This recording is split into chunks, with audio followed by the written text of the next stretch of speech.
Welcome to my YouTube channel. Today I will going to show you how to find your original Windows 10 product key using command prompt. Please subscribe my YouTube channel and click the bell icon, and don't forget to like, comment, share this video. Let's see how to find it.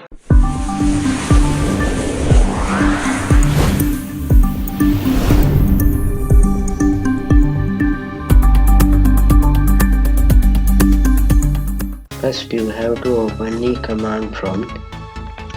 There search command prompt. There you can see command prompt, then open it. After open this, you have to paste the command what I have given in the description and click on enter.